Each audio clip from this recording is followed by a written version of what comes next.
कितना ही अभागा मनुष्य हो, सुबह 3 बजे से 6 बजे उठकर ब्रह्म मुहूर्त में कर दो। यह काम जो चाहोगे वह मिलेगा। एक समय की बात है, माता पार्वती ने भगवान शिव से पूछा, स्वामी, मैंने देखा है कि चाहे कितना ही अभागा मनुष्य हो, अगर वह सुबह के समय ब्रह्म मुहूर्त में उठता है तो वह बहुत सुखी रहता है। ऐसा क्यों है? मुझे ब्रह्म मुहूर्त का रहस्य बताइए।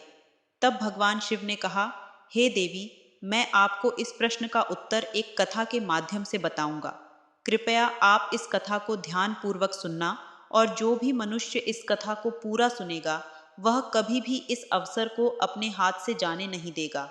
ब्रह्म मुहूर्त का रहस्य जानकर पूरा जीवन बदल जाएगा। भगवान शिव कथा को सुनाना प्रारंभ करते हैं और माता पार्वती से कहते हैं, बहुत समय पहले की बात है। काशी में दीनू नाम का एक लड़का रहता था। वह लड़का बहुत ही अच्छा था, लेकिन एक गलत आदत थी, वह देर तक सोता रहता था। सुबह उसे जगाने के लिए घर वाले कई प्रयास करते थे, परंतु वह रोजाना सुबह देर तक उठता था। वह लड़का कभी भी 9 बजे से पहले नहीं उठता था। जब वह बालक था, तब परिवार वालों ने सोचा कि जब यह बड़ा हो जाएगा तो इसकी आदत में सुधार हो जाएगी। परंतु वह लड़का जैसे जैसे बड़ा होता गया, उसकी यह आदत और भी ज्यादा गहरी होती चली गई। दुनिया इधर से उधर हो सकती थी, लेकिन वह लड़का कभी भी जल्दी नहीं उठ पाता था। उसके पिता उसकी इस आदत से बहुत ज्यादा परेशान रहने लगा था। उस लड़के को ढेरों नकारात्मक शक्तियों ने घेर लिया था। वह सभी को पलटकर जवाब देता था और दिन भर उदास रहता था। इसका असर उसके स्वास्थ्य पर भी पड़ रहा था। जब उस लड़के को यह पता लगा कि उसके सारे मित्र सफलता को प्राप्त कर चुके हैं, तब वह और भी ज्यादा चिंतित हो गया और ईश्वर को कोसने लगा। वह बार बार यही कहता था कि मेरी किस्मत ही खराब है, परंतु उसके पिता अच्छी तरह से जानते थे कि उस लड़के के असफल होने के पीछे क्या कारण है। भगवान शिव ने कहा, हे देवी, फिर एक दिन की बात है। उसके पिता को किसी सन्यासी के बारे में पता चला। उसने तुरंत अपने बेटे की समस्या को लेकर उस सन्यासी के पास जाने का निर्णय लिया। सन्यासी को बेटे की आदतों के बारे में बताया और सन्यासी ने कहा कि कल आप अपने बेटे को इस आश्रम में आने को कहिए। फिर उस लड़के का पिता अपने घर की ओर चला गया। उसे पता था कि अगर वह सीधे तरीके से अपने बेटे को सन्यासी से मिलने के लिए कहेगा तो वह कभी तैयार नहीं होगा। उसने अपने बेटे को अपने पास बुलाया और कहा, तुम्हारे सारे मित्र जीवन में सफलता प्राप्त कर चुके हैं, क्या तुम सफल नहीं होना चाहते हो? लड़के ने उत्तर दिया कि जरूर पिताजी, परंतु जब भी मैं अपने मित्रों से उनकी सफलता का रहस्य पूछता हूँ तो वह मुझे कुछ नहीं बताते हैं। भगवान शिव ने कहा, हे देवी। फिर उसके पिता ने कहा कि मुझे यह रहस्य पता चल गया है कि वह सभी क्यों सफल होते जा रहे हैं। तब उस लड़के ने बड़ी उत्सुकता से पूछा, क्या पता चल गया है? पिताजी, कृपया करके आप मुझे बताइए। उसके पिता ने कहा कि कल सुबह तुम्हें एक सन्यासी के आश्रम में जाकर उनसे मिलना है। यदि तुम वहां पर समय से पहुंच गए तो वह सन्यासी तुम्हें ऐसा मंत्र बताएंगे जिससे तुम सफल हो जाओगे। परंतु एक समस्या है। लड़के ने कहा कि पिताजी, मैं कल पूरी रात जागता रहूंगा और सुबह सन्यासी से मिलकर आऊंगा। उसके पिता ने कहा कि ठीक है, तुम वहां जाकर उस सन्यासी की आज्ञा को मानना। पिता की बात सुनकर वह लड़का बहुत अधिक खुश हुआ। जीवन में पहली बार रात्रि में वह जागता रहा, परंतु थोड़े ही समय में उसे नींद आ गई और वह सो गया। फिर अगली सुबह जब वह उठा तो उसे पता चला कि सन्यासी से मिलने का समय समाप्त हो चुका था। उसके पिता ने लड़के की तरफ देखा और कहा कि तुम जीवन में कभी सफल नहीं हो पाओगे, जाओ और जाकर सो जाओ। पिता की यह बात सुनकर उस लड़के को बहुत दुख हुआ। उसने मन ही मन स्वयं को चुनौती दी कि कल सुबह वह सन्यासी से मिलने अवश्य जाएगा। उसने अपने पैर में एक छोटा सा घाव बना लिया, जिससे दर्द के कारण उसे रात भर नींद नहीं आई। भगवान शिव ने कहा, हे देवी, यह ऐसा पहला अवसर था जब उसने अपने जीवन में पहली बार सूर्योदय देखा था। वह तुरंत ही तैयार होकर सन्यासी से मिलने के लिए चला गया। आज उसका अनुभव कुछ अलग ही था। वह बेहद शांत महसूस कर रहा था। चलते चलते वह लड़का जैसे ही सन्यासी के आश्रम में पहुंचा तो वहां पर उसने देखा कि सन्यासी और उसके सभी शिष्य ध्यान लगाकर बैठे हुए थे। भगवान शिव ने कहा, हे देवी, फिर जब ध्यान का समय समाप्त हुआ तब लड़का उस सन्यासी के पास पहुंचा और उन्हें प्रणाम करते हुए बोला कि आपके पास कोई ऐसा मंत्र है जिससे मैं सफल हो सकता हूँ। कृपया करके मुझे वह मंत्र बताइए। मैं भी अपने मित्रों के समान सफल होना चाहता हूँ और अच्छा जीवन जीना चाहता हूँ। भगवान शिव ने कहा, हे देवी। फिर सन्यासी मुस्कुराए और बोले, अच्छा, तो तुम वही बालक हो। तुम्हारे पिताजी मुझसे मिलने आए थे और उन्होंने तुम्हारे विषय में मुझे सब कुछ बता दिया था। मैं तुम्हें वह मंत्र अवश्य बता देता। परंतु अब लड़के ने जैसे ही परंतु शब्द सुना तो लड़का घबरा गया। उसने पूछा, परंतु क्या गुरुदेव? तब सन्यासी बोला, मैं तुम्हें वह मंत्र बताऊंगा, परंतु अगले 21 दिनों तक तुम्हें मेरी आज्ञा माननी होगी। मैं तुम्हें वह मंत्र 21 दिनों के बाद बताऊंगा। तब तक मैं तुमसे जो भी कार्य कहूंगा तुम्हें वह करना होगा। यदि तुम असफल हुए या कार्य के बीच में तुम्हारा संकल्प टूट गया तो उस मंत्र का असर नहीं होगा। दृढ़ निश्चय के साथ उस लड़के ने कहा कि मुझे आपकी सारी आज्ञा स्वीकार है। अगले 21 दिनों तक तुम्हें मेरी आज्ञा माननी होगी। मैं तुम्हें वह मंत्र 21 दिनों के बाद बताऊंगा। तब तक मैं तुमसे जो भी कार्य कहूंगा तुम्हें वह करना होगा। यदि तुम असफल हुए या कार्य के बीच में तुम्हारा संकल्प टूट गया तो उस मंत्र का असर नहीं होगा। दृढ़ निश्चय के साथ उस लड़के ने कहा कि मुझे आपकी सारी आज्ञा स्वीकार है। मैं अगले 21 दिनों के लिए आपका दास हूँ। आप जो भी कहेंगे मैं वही कार्य करूँगा। मुझे केवल और केवल उस मंत्र के बारे में जानना है। भगवान शिव ने कहा, हे, दे दे। फिर सन्यासी ने उस लड़के से कहा कि ठीक है, कल से तुम्हारा कार्य शुरू होगा। तुम इसी आश्रम में निवास करोगे। वह लड़का आश्रम में निवास करने के लिए तैयार हो गया। सन्यासी ने कहा कि यहाँ रहते हुए तुम्हें ब्रह्म मुहूर्त में उठना होगा और दूसरे शिष्यों की तरह ध्यान और तप करना होगा। साथ ही आश्रम के कार्यों में भी सहायता करनी होगी होगी ध्यान रहे, यह संकल्प टूटना नहीं चाहिए। भगवान शिव ने कहा, हे देवी। अब लड़का सन्यासी की बात से सहमत हो गया और अगले दिन से उसके कार्य के दिन की शुरुआत थी। इस बार उसने दृढ़ निश्चय किया, परंतु 1 सप्ताह बीतने के पश्चात ही उसका संकल्प टूट गया और वह 8वें दिन देर तक सोता रहा। जब वह नींद से जागा तो उसने कहा कि मुझसे कितनी बड़ी भूल हो गई है। वह रोते हुए सन्यासी के पास पहुंचा और कहने लगा कि हे गुरुदेव, मेरा संकल्प टूट गया। अब मैं जीवन में कभी सफल नहीं हो पाऊंगा।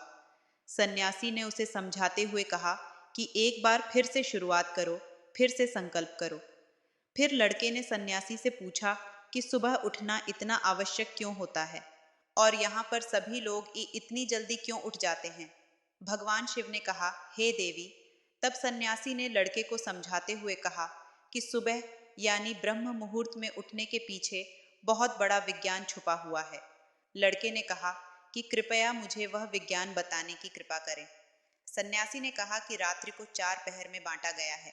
पहला, रुद्रकाल, जिसका समय शाम 6 बजे से लेकर 9 बजे तक होता है। दूसरा, राक्षस काल, जिसका समय रात्रि 9 बजे से 12 बजे तक होता है। तीसरा, गंधर्व काल, जिसका समय रात्रि 12 बजे से 3 बजे तक होता है। और सबसे अंत में जो पहर आता है उसे मनोहर काल कहते हैं। इस समय को ब्रह्म मुहूर्त या अमृत बेला के नाम से भी जाना जाता है। इसका समय भोर 3 बजे से सुबह 6 बजे तक होता है। यह वह समय होता है जब पूरे संसार की नकारात्मक शक्तियाँ निष्क्रिय अवस्था में होती है और सकारात्मक शक्तियाँ सक्रिय होती हैं। ब्रह्म मुहूर्त अर्थात देव मुहूर्त। ब्रह्म मुहूर्त का अर्थ देवताओं का समय होता है। भगवान शिव ने कहा, हे देवी। वह सन्यासी आगे कहता है, इस समय देवता धरती पर विचरण कर रहे होते हैं और जागृत मनुष्य पर उनका बड़ा ही सकारात्मक प्रभाव पड़ता है। ब्रह्म मुहूर्त ऐसा समय होता है जिसमें मनुष्य का मस्तिष्क बिल्कुल खाली होता है, जिसमें किसी प्रकार के कोई विचार नहीं होते हैं। और जब इस समय व्यक्ति अपनी पुस्तक खोलकर पाठ का अध्ययन करते हैं तो उन्हें सब कुछ जल्दी जल्दी याद भी होता है और यह लंबे समय तक याद रहता है। यह ऐसा समय है जिसमें हम ज्ञान को समझने का प्रयास करते हैं।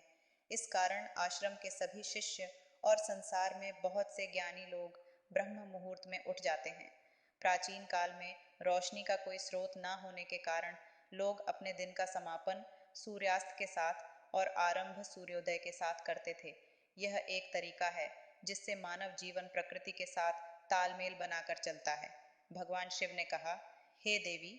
फिर उस लड़के ने कहा कि ठीक है, मैं कल से अपना संकल्प फिर से शुरू करता हूँ, परंतु ब्रह्म मुहूर्त में उठकर मुझे क्या क्या करना चाहिए?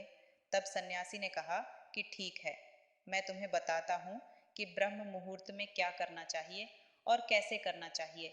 सबसे पहले उठकर धरती माता पर पांव रखने से पहले धरती माता को प्रणाम करना चाहिए और अपनी दोनों हथेलियों को देखना चाहिए और ईश्वर को धन्यवाद देना चाहिए कि उन्होंने तुम्हें आज का सूर्योदय देखने का अवसर दिया है। इसके बाद नित्य कर्म और स्नान करने से शरीर की ही नहीं बल्कि मन की शुद्धता भी बढ़ती है।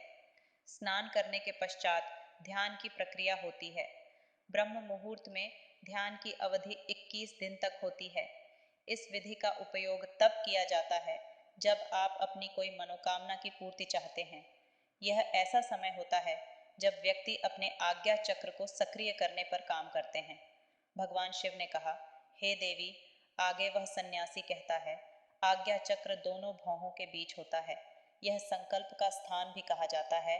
अगर इस चक्र पर ध्यान केंद्रित किया जाए और अपनी मनोकामना को बार बार दोहराया जाए तो मात्र 21 दिनों के भीतर वह मनोकामना पूरी हो जाती है। अगर आपके मन में कोई अधूरी मनोकामना है और आप उसे पूरी करना चाहते हैं तब उसे सबसे पहले उस मनोकामना का स्पष्टीकरण कर लें। आपको क्या चाहिए, यह निर्णय अवश्य कर लें। इसके बाद ध्यान की विधि को शुरू करें। ब्रह्म मुहूर्त में स्नान के बाद एक ऐसा स्थान चुनें जहां पर वायु का प्रवेश हो। ध्यान में शुद्ध प्राण वायु का होना आवश्यक होता है। ध्यान की मुद्रा में रीढ़ हड्डी सीधी होनी चाहिए, साथ ही गर्दन भी सीधी होनी चाहिए। सुखासन की अवस्था में दोनों हाथों को घुटनों पर रखकर आंखें बंद करके बैठ जाएं। हाथों की मुट्ठी को बंद कर लें और 2-3 मिनट तक बिल्कुल शांत हो जाएं। जब आपका शरीर स्थिर हो जाए और श्वास भी शांत हो जाए, तब उसके बाद अपना सारा ध्यान आज्ञा चक्र पर लगाएं। इस दौरान लंबी गहरी सांस लें और सांस को रोक कर रखें। इस समय आप अपनी इच्छा को मन ही मन दोहराएं और अपने मन से इष्ट देव और देवी देवताओं और गुरुजनों का चिंतन करें। भगवान शिव ने कहा, हे देवी। उस सन्यासी ने कहा, जब सांस को रोकना कठिन हो जाए तब धीरे धीरे सांस को बाहर की ओर छोड़ो। सांस को नाक से भरे और मुख से बाहर छोड़े। इस प्रक्रिया को 3 से 4 बार प्रतिदिन दोहराएं। ऐसा प्रतिदिन करने से आपकी जो मनोकामना है वह अवचेतन मन तक अवश्य पहुंच जाएगी और इच्छा पूर्ति जल्दी ही होगी। आज्ञा चक्र सक्रिय होता है और हमारी आज्ञा को पूरा करता है। सांस को रोक कर रखने के दौरान शरीर में आपातकाल की स्थिति हो जाती है, जिससे कि आप बेकार की बातें सोचने और विचार करने से बचते हैं। ब्रह्म मुहूर्त के समय ईश्वर की विशेष कृपा होती है और कोई भी व्यक्ति अपनी मनोकामना को इस समय दोहराता है तो उसकी इच्छा जल्द से जल्द पूरी होती है। भगवान शिव ने कहा, हे देवी। इस प्रकार सन्यासी ने उस लड़के को ब्रह्म मुहूर्त का महत्व बताया। अगले 21 दिनों तक उस लड़के ने बड़े ही मन के साथ इस प्रक्रिया को अपनाया। अब वह बहुत ही ज्यादा अनुशासित और शांत स्वभाव का बन चुका था। उस लड़के ने जैसे ही अपना संकल्प पूरा कर लिया, उसके बाद वह लड़का बड़े ही प्रसन्न भाव से सन्यासी के पास पहुंचा और कहने लगा, हे गुरुदेव, मैंने 21 दिनों का संकल्प पूरा कर लिया है। अब कृपया मुझे सफल होने का मंत्र बताइए। तब उस सन्यासी ने मुस्कुराते हुए कहा कि पिछले 21 दिनों से जो अभ्यास तुम करते आए हो वही तुम्हारी सफलता का मंत्र है। जो व्यक्ति ब्रह्म मुहूर्त में उठकर ध्यान प्रक्रिया को सही से करते हैं वह जीवन में कभी असफल नहीं हो सकते। तुम्हें ब्रह्म मुहूर्त का रहस्य पता चल चुका है। अब तुम इसे जीवन पर्यंत करो। तुम्हें जीवन के लक्ष्य और सफलता दोनों प्राप्त होंगे। उस लड़के ने सन्यासी को धन्यवाद दिया और ब्रह्म मुहूर्त के नियमों का पालन जीवन पर्यंत तक करने का वादा भी किया। भगवान शिव ने कहा, हे देवी, अब तो आपको पता चल गया होगा कि ब्रह्म मुहूर्त में क्या होता है। तब माता पार्वती ने कहा, हे स्वामी, अब मुझे ब्रह्म मुहूर्त का संपूर्ण ज्ञान हो गया है। इतना कहकर माता पार्वती ने भगवान शिव को प्रणाम किया।